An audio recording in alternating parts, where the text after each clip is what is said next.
السلام عليكم ورحمة الله وبركاته. الحمد لله رب العالمين والعاقبة للمتقين والصلاة والسلام على سيدنا ونبينا ومولانا محمد صلى الله عليه وسلم. أما بعد، فقد قال الله تعالى في كلام القديم والفرقان المجيد: أعوذ بالله من الشيطان الرجيم، بسم الله الرحمن الرحيم. وأتيموا الحج والعمرة لله. قال النبي صلى الله عليه وسلم: اللهم إني نسألك علما نافعا ورزقا واسعا وحلالا طيبا وشفاء من كل داء برحمتك يا أرحم الراحمين. அல்லாஹ்வினுடைய சாந்தியும் சமாதானமும் சத்தியத்தின் தூதர் கண்மணி நாயகம் ரசூலை கரீம் ஸல்லல்லாஹு அலைஹி வஸல்லம் அவர்கள் மீதும் அவர்களுடைய வழி நெறி முறைகளை பின்பற்றிய சத்திய சஹாபாக்கள், தாபியீன்கள், தபா தாபியீன்கள் நம் அனைவர்கள் மீதும் அல்லாஹ்வின் சாந்தியும் சமாதானமும் என்றென்றும் உண்டாகட்டுமாக. ஆமீன். தியூஃபுர் ரஹ்மான், அல்லாஹ்வுடைய விருந்தாளிகளே, அல்லாஹ்வுடைய கிருபையால் இந்த வருடம் அல்லாஹ் நம்மவர்களை தேர்ந்தெடுத்திருக்கிறான். அல்லாஹ் நம்முடைய ஹஜ்ஜை அல்லாஹ் லேசாக்கி அந்த ஹஜ்ஜை அல்லாஹ் நமக்கு மபரூரான ஹஜ்ஜாக அல்லாஹ் நம்மளுடைய ஹஜ்ஜை அல்லாஹ் ஆக்கி தந்தர புரிவானாக. ஆமீன். அல்லாஹ்வுடைய விருந்தாளிகளே, ஆரம்பமாக தல்பியா ஓதியதற்கு பின்பு மக்காவினுடைய ஒரு சில சிறப்புகளை இன்ஷா அல்லாஹ் தெரிந்து கொள்வோம். அதற்கு முன்பு இன்ஷா அல்லாஹ் தல்பியா ஓதிக்கலாமா? இன்ஷா அல்லாஹ். லப்பைக் அல்லாஹும்ம லப்பைக் லப்பைக் லா ஷரீக லக லப்பைக்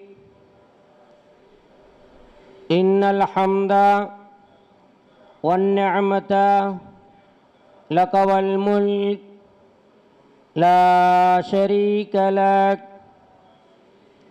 லப்பைக் அல்லாஹும்ம லப்பைக் لبيك لا شريك لك لبيك إن الحمد والنعمة لك والملك لا شريك لك لبيك اللهم لبيك لبيك لا شريك لك لبيك إن الحمد والنعمة لك والملك لا شريك لك. தியூஃபுர் ரஹ்மான், அல்லாஹ்வுடைய விருந்தாளிகளே, அல்லாஹ் நம்மவர்களை ஹஜ் செய்வதற்காக வேண்டி அல்லாஹ் நம்மவர்களை தேர்ந்தெடுத்திருக்கிறான். அல்லாஹ்விற்கு நன்றி செய்யக்கூடிய மக்களாக அல்லாஹ் நம்மளை அல்லாஹ் ஆக்கி தந்தர் புரிவானாக. ஆமீன். அல்லாஹ்வுடைய விருந்தாளிகளே, அல்லாஹ் குர்ஆனிலே இப்படி சொல்லியிருக்கிறான்: வ அதீமுல் ஹஜ்ஜ வல் உம்ரத லில்லாஹ். ஹஜ் என்பது, உம்ரா என்பது எனக்காக வேண்டியே நீங்கள் செய்யணும். அப்படி செய்தால் எல்லா காரியங்களும் உங்களுக்கு நிறைவேற்றி தருவேன். என்ன நோக்கத்திற்காக வேண்டி நீங்கள் அங்கே வந்தீர்களோ அந்த நோக்கங்களையும் உங்களுக்கு நான் நிறைவேற்றி தருவேன். வேறு சிந்தனையோடு வேறு நோக்கத்தோடு ஹஜ் செய்தாலோ உம்ரா செய்தாலோ அந்த பலனை என்ன செய்ய முடியாது, அடைய முடியாது என்பதாக அல்லாஹ் தன்னுடைய திருமறையிலே சொல்லி காட்டியிருக்கிறான். ஏனென்று சொன்னால், பெருமைக்காக வேண்டியோ அல்லது அடுத்தவர்கள் நம்மளை பாராட்ட வேண்டும் என்பதற்காக வேண்டியோ அல்லது அடுத்தவர் நம்மளை ஹாஜி என்று நம்மளை புகழ வேண்டும் என்பதற்காக வேண்டியோ ஒருவர் ஹஜ்ஜோ உம்ராவை செய்தால் அது உங்களுக்கு பலனளிக்காது. அல்லாஹுடைய விருந்தாளிகளே, அல்லாஹ் நம்மளை நாடி இருக்குகிறான். பல வருடங்களாக பல நாட்களாக ஒவ்வொரு வக்திலையும் அல்லாஹிடத்திலே கையேந்தினோம். இறைவா, எல்லா மக்களும் ஹஜ்ஜுக்காக வேண்டி செல்கிறார்கள். என்னுடைய ஊருக்காரர்கள், என்னுடைய சொந்த பந்தம், என்னுடைய நண்பர்கள் எல்லாம் உன்னுடைய ஆலயத்தை பார்ப்பதற்காக வேண்டி சென்று கொண்டிருக்கிறார்கள். இறைவா, எனக்கு நீ லேசாக்கி தருவாயாக, எனக்கு ஹஜ்ஜுடைய பாக்கியத்தை நசீவாக்கி தருவாயாக. ரூஹு போகுவதற்கு முன்பு எனக்கு ஹஜ்ஜுடைய பாக்கியத்தை நசீவாக்கி தருவாயாக என்று அல்லாஹிடத்தில் பல முறை துவா செய்தோம். அல்லாஹ் நம்மவர்களை தேர்ந்தெடுத்திருக்கிறான், நம்மளவர்களை தேர்ந்தெடுத்திருக்கிறான். அல்லாஹு அக்பர். நாமெல்லாம் அல்லாஹிற்கு எவ்வளவு நன்றி செலுத்தினாலும் அதற்கு ஈடு ஆகவே ஆகாது. ஏனென்று சொன்னால், எத்தனையோ பேர்களுக்கு அல்லாஹ் செல்வத்தை கொடுத்திருக்கிறான், வசதி வாய்ப்பை அல்லாஹ் கொடுத்திருக்கிறான். நிறைய பேர்கள் ஹஜ்ஜை செய்யாமல் இன்னமும் தாமதப்படுத்தி கொண்டே இருக்கிறார்கள்.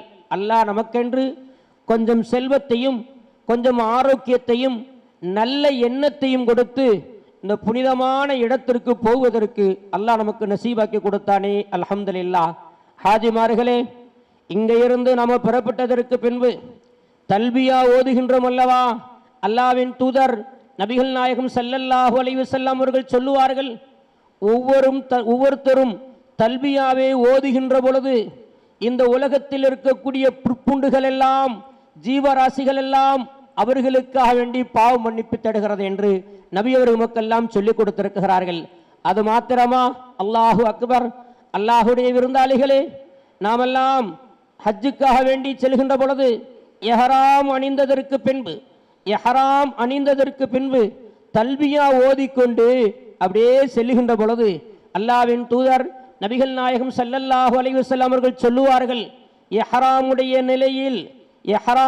நிலையில் யார் என்னென்ன கேட்கிறார்களோ அந்த துவா உடனே அங்கீகரிக்கப்படும். எஹராமுடைய நிலையில் என்னென்ன அங்க நினைக்குகிறார்களோ அத்தனை காரியத்தையும் அல்லாஹ் பூர்த்தியாக்கி தருவான் என்று நபிகள் நாயகம் ஸல்லல்லாஹு அலைஹி வஸல்லம் அவர்கள் சொல்லிக் கொடுத்திருக்கிறார்கள்.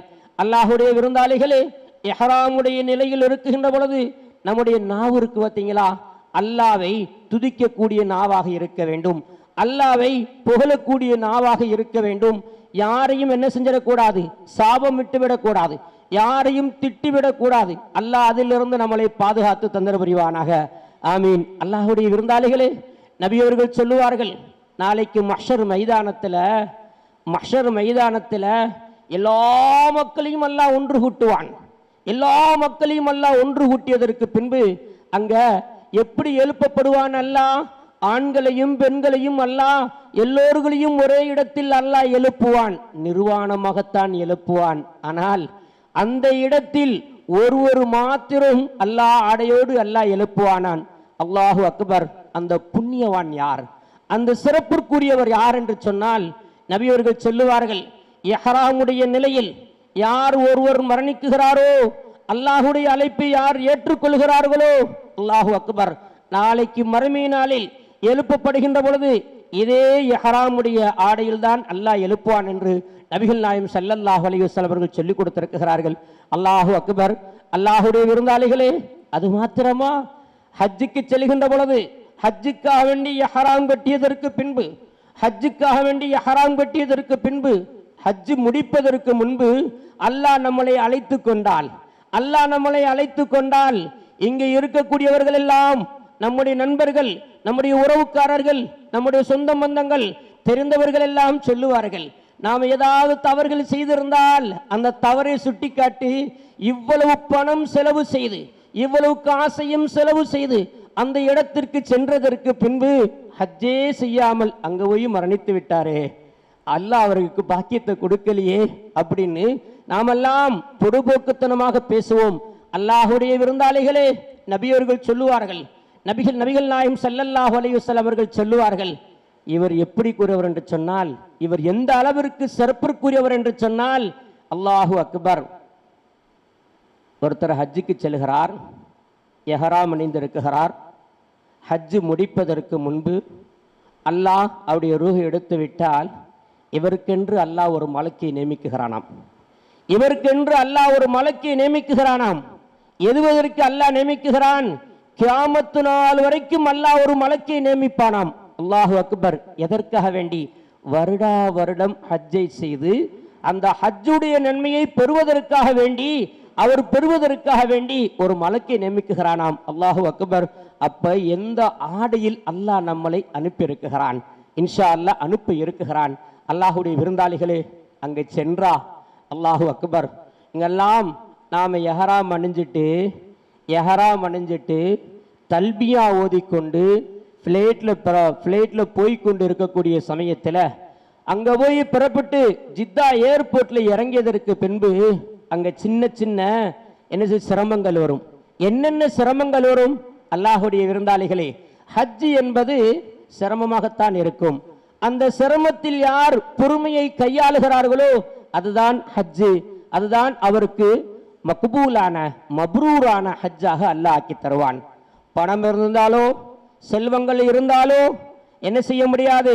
அங்க ஹஜ்ஜுக்கு சென்றால் எனக்கு எல்லாம் கிடைக்கும் என்று யாருக்குமே நினைக்க முடியாது. யாருக்கு அல்லாஹ் எவ்வளவு அங்க சிரமத்தை கொடுக்குகிறான். ஒரு சில கஷ்டங்களையும் சிரமங்களையும் அல்லாஹ் கொடுத்து சோதித்து பார்ப்பான். அங்க உள்ள போன உடனே இறங்கின உடனே நம்மெல்லாம் உள்ள இறங்கின உடனே அந்த ஜித்தா ஏர்போர்ட்ல இறங்கின உடனே வண்டிக்காக வேண்டி வெயிட் பண்ணுவோம்.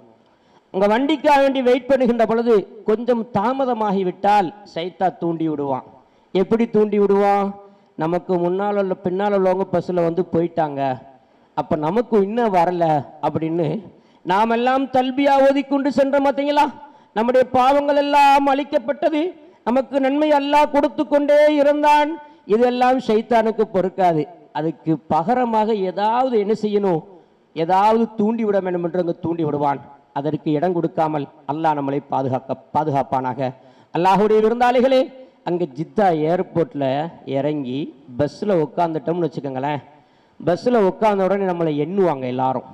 யார் எண்ணுவா அப்படின்னா, அங்கே கவர்மெண்ட் சம்மந்தப்பட்ட அந்த ஹஜ் சம்மந்தப்பட்ட ஆட்கள் வந்து மேலே வந்து அரபிகள் எண்ணுவாங்க. அங்கே எண்ணி முடித்ததற்கு பின்பு அங்கேருந்து ஒரு இடத்துக்கு கொண்டு போவாங்க இன்ஷா அல்லாஹ். அங்கே கொண்டு போகின்ற பொழுது அல்லாஹுடைய விருந்தாளிகளே, ஜித்தா ஏர்போர்ட் வந்த பொழுது அல்லாஹ்விற்கு நாம் என்ன செய்யணும்னா நன்றி செலுத்த வேண்டும். அந்த இடத்துல தல்பியா ஓதிட்டு, அல்லாஹ் எனக்கு இவ்வளவு தூரம் என்னை கொண்டு வந்து சேர்த்துட்ட, எஞ்சி இருக்கக்கூடிய நாளில் எனக்கு உடம்பில் ஆரோக்கியத்தை தந்து எனக்கு இபாதத்து செய்வதற்கு எனக்கு லேசாக்கக்கூடிய அல்லாஹ் அப்படின்னு இன்ஷா அல்லாஹ் துஆ செய்தவர்களாக தல்பியா ஓதியவர்களாக இன்ஷா அல்லாஹ் நம்ம ஹோட்டல்ல போய் இறங்குவோம். இன்ஷா அல்லாஹ் ஹோட்டல்ல இறங்கியதற்கு பின்பு அல்லாஹு அக்பர், அங்கிருந்து நாம என்ன செய்வோம், எஹராமோடு இருக்குகின்றோம். உணவெல்லாம் முடிஞ்சதற்கு பின்பு அங்கே ஒரு டைம் கொடுப்பாங்க இன்ஷா அல்லாஹ். அந்த டயத்தில் நம்மளை அழைச்சிட்டு போனால் கடுமையான கூட்டங்களாக இருக்கும். அல்லாஹுடைய விருந்தாளிகளே, நமக்காக வேண்டிய ஒரு அமீர் அங்கே நியமிக்கப்பட்டிருக்கும், நமக்காக வேண்டிய ஒரு ஆலிம் அங்கே நியமிக்கப்பட்டிருக்கும். அவர்களோடு அவர்கள் எப்படி சொல்லுகிறார்களோ, அவர் எப்படி கூட்டிட்டு போறாங்களோ அவங்களுக்கு அனுசரித்து நம்ம போகணும். அங்கே அப்படி போனோம் என்று சொன்னால் நாம் என்ன காரியத்திற்காக வேண்டி நம்ம போனோமோ அல்லாஹ் நமக்கு லேசாக்கி கொடுப்பான். நம்ம பழைய ஹாஜி ஒரு சிலர்கள் வந்திருப்பீங்க இன்ஷா அல்லாஹ், நான்லாம் ஹஜ்ஜு செஞ்சுருக்கிறேன், நான் உம்ரா செஞ்சுருக்கிறேன் அப்படின்ட்டு நினச்சி அங்கே உள்ளே போவாங்க. ஏன்னா ஒவ்வொரு மாதமும் ஒவ்வொரு வாரங்களும் என்ன செய்யப்பட்டிருக்கும்னா, ஒரு கேட்டு திறந்திருக்கும், ஒரு கேட்டு மூடி இருக்கும், இன்னொரு கேட்டு திறந்திருக்கும், இன்னொரு கேட்டு மூடி இருக்கும். நம்ம போகக்கூடிய கேட்டு ஒரு நாள் திறந்திருக்கும், ரெண்டாவது நாள் மூடி இருக்கும், நமக்கே தெரியாது. அப்போ இன்ஷா அல்லாஹ் அங்கி சென்றதற்கு பின்பு இன்ஷா அல்லாஹ் அங்கே எல்லோரோடு சேர்ந்து என்ன செய்யணும், அங்கே நாம் தல்பியா ஓதிக்கிட்டு மக்காவுக்கு போவோம் இன்ஷா அல்லாஹ். அந்த மக்கா இருக்கு பார்த்தீங்களா, மக்கா இருக்கு பார்த்தீங்களா, அல்லாஹு அக்பர், சாதாரண இடம் அல்ல. நாமெல்லாம் நமது தலைவர் நாயகம் ஸல்லல்லாஹு அலைஹி வஸல்லம் அவர்கள் மக்காவில் பிறந்தார்கள் என்று நாம் கேள்விதான் பற்றோம். நபியவர்கள் பிறந்த பூமியில், சஹாபாக்கள் வாழ்ந்த பூமியில், சஹாபாக்கள் தங்கியிருந்த பூமியில், நபிமார்கள் ஹஜ் செய்த அந்த இடத்திற்கு அல்லாஹ் நம்முடைய காலையும் பதிக்கக்கூடிய பாக்கியத்தை தந்திருக்கிறான். அந்த மக்காவினுடைய பூமியிலே காலை வைக்குகின்ற பொழுது நாம் எல்லாரும் துவா செஞ்சே வைக்க வேண்டும். பிஸ்மில்லா அப்படின்னு வச்சுட்டு இன்ஷா அல்லாஹ், யா அல்லாஹ் எங்கள் நபியவர்கள் வாழ்ந்த அந்த பூமியிலே எங்களை கால் வைப்பதற்கு நசீபாக்கி கொடுத்தாய். எங்கள் நபியவர்கள் வாழ்ந்த அந்த பூமியிலே கொஞ்சம் திக்ர் செய்வதற்கு எங்களுக்கு நசீபாக்கி கொடுத்தாய். நபிமார்கள் வாழ்ந்த அந்த இடத்தில், நபிமார்கள் ஹஜ் செய்த அந்த இடத்தில் எங்களுக்கும் கால் வைப்பதற்கு நசீபாக்கி கொடுத்த இறைவா, என் பிள்ளைங்களுக்கும் என் பிள்ளைங்களுடைய சந்ததிகளுக்கும் யா அல்லாஹ் எனக்கு கொடுத்த நசீபை போல் அவர்களுக்கும் நீ நசீபாக்கி தருவாயாக என்று துஆ செய்தவர்களாக அல்லாஹ்வுடைய விருந்தாளிகளே, இன்ஷா அல்லாஹ் உள்ளே செல்கின்றோம். காபாவிற்கு உள்ளே செல்கின்ற பொழுது, பள்ளிக்குள் நுழைகின்ற பொழுது நபி அவர்கள் நமக்கு ஒரு துஆ ஒன்றை கற்றுக் கொடுத்திருக்கிறார்கள்.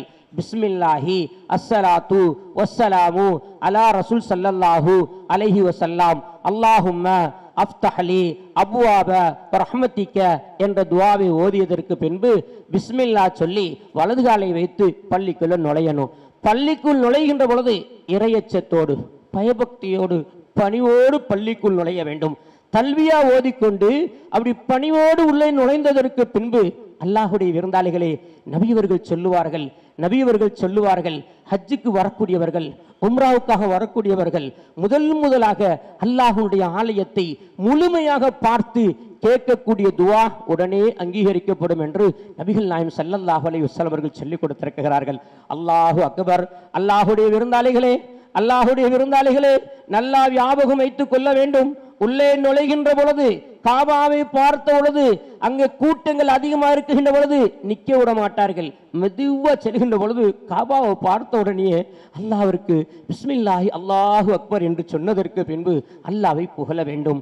யா அல்லாஹ், பல கோடிகளுக்கு மத்தியில என்ன தேர்ந்தெடுத்து உடைய இறை இல்லத்திற்கு என்னை வரவழைத்தாயே, அல்ஹம்துலில்லாஹ் என்று அல்லாஹ்வை புகழ்ந்ததற்கு பின்பு நபிகள் நாயகம் ஸல்லல்லாஹு அலைஹி வஸல்லம் அவர்கள் மீது என்ன செய்யணும்? ஒரு ஸலவாத்து, தெரிந்த ஸலவாத்துக்களை ஓதியதற்கு பின்பு அல்லாஹ் இடத்திலே கேட்கணும். யா அல்லாஹ், நானே என்னை இந்த இடத்திற்கு என்னை அழைத்து கொண்டு வந்திருக்கிறாய், என்னுடைய ஹஜ்ஜை நீ லேசாக்கி தருவாயாக, என்னுடைய ஹஜ்ஜை மக்பூலான மபரூரான ஹஜ்ஜாக நீ ஆக்கி தருவாயாக. அது மாத்திரமல்லாமல் இறைவா, இந்த மக்காவிலும் மதீனாவிலும் இருக்குகின்ற பொழுது எனக்கு உடம்பில் ஆரோக்கியத்தை தந்து அதிகம் எனக்கு இபாதத்து செய்வதற்கு நசீபாக்கி கூடிய அல்லாஹ், யாரிடத்திலையும் நாம் சாபத்தை வாங்கிவிடக் கூடாது, நானும் யாரையும் என்ன செஞ்சிடக்கூடாது, சாபம் விட்டுவிடக் கூடாது. அது மாத்திரமில்லாமல் யாருக்கும் மனநோகிற மாதிரி நான் நடந்துவிடக் கூடாது. நான் எல்லோருக்கும் நான் துஆ செய்யக்கூடியவர், எல்லோரிடத்திலையும் துஆவை பெறக்கூடிய நல்லவர்களாக என்னை ஆக்கிக்கூடிய இறைவா என்று இன்ஷா அல்லாஹ் துஆ செஞ்சதற்கு பின்பு நாம் இதை கண்டிப்பாக கேட்கணும். யா அல்லாஹ், என்னுடைய வாழ்நாளில் கேட்கக்கூடிய துஆவை நீ அங்கீகரிப்பாயாக, என்னுடைய வாழ்நாளில் கேட்கக்கூடிய துஆவை நீ ஏற்றுக்கொள்வாயாக என்று அப்படி துஆ செய்தால் இன்ஷா அல்லாஹ் நம் வாழ்நாளில் கேட்கக்கூடிய அத்தனை துஆவையும் அல்லாஹ் ஏற்றுக்கொள்வான். இதோடு சேர்த்து ஒவ்வொருத்தரும் ஒரு காரியத்திற்காக வேண்டி வருவீர்கள். இன்ஷா அல்லாஹ் அந்த இடத்துல அல்லாஹுடைய ஆலயத்தை பார்த்து இரண்டு சொட்டு கண்ணீர் விட்டு அங்க போய் ஒப்பார் வைக்க கூடாது. ஒப்பார் வைக்காமல் 2 சொட்டு கண்ணீர் விட்டு அல்லாஹ் இடத்துல கேட்கின்ற பொழுது அல்லாஹ் யாரையும் அல்லாஹ் வெறுங்கையாக அல்லாஹ் விடவே மாட்டான். கேட்டால் கிடைக்கக்கூடிய இடம்தான் அந்த காபத்துல்லா. ஏன் நபி அவர்கள் அந்த இடத்தில் அந்த வார்த்தையை சொன்னார்கள்? உடனே கேட்கக்கூடிய துஆன்னு அப்படின்னா, நாம பல நாள் ஆசையோடு இருந்தோம், அல்லாஹ்வுடைய ஆலயத்தை எப்போ போய் பார்க்க போறோம்னு அன்றைக்கு கேட்கின்ற பொழுது இறையச்ச நோக்கு அதிகமாக இருக்கும். அப்பொழுதுதான் அல்லாஹு அக்பர், அந்த இறையச்சத்தோடு கேட்கக்கூடிய துஆவை அல்லாஹ் அங்கீகரிப்பான் என்று நபிகள் நாயகம் ஸல்லல்லாஹு அலைஹி வஸல்லம் அவர்கள் நமக்கெல்லாம் சொல்லிக் கொடுத்திருக்கிறார்கள். அல்லாஹ்வுடைய விருந்தாளிகளே, அங்க நிறைய விஷயங்கள் நடந்தது.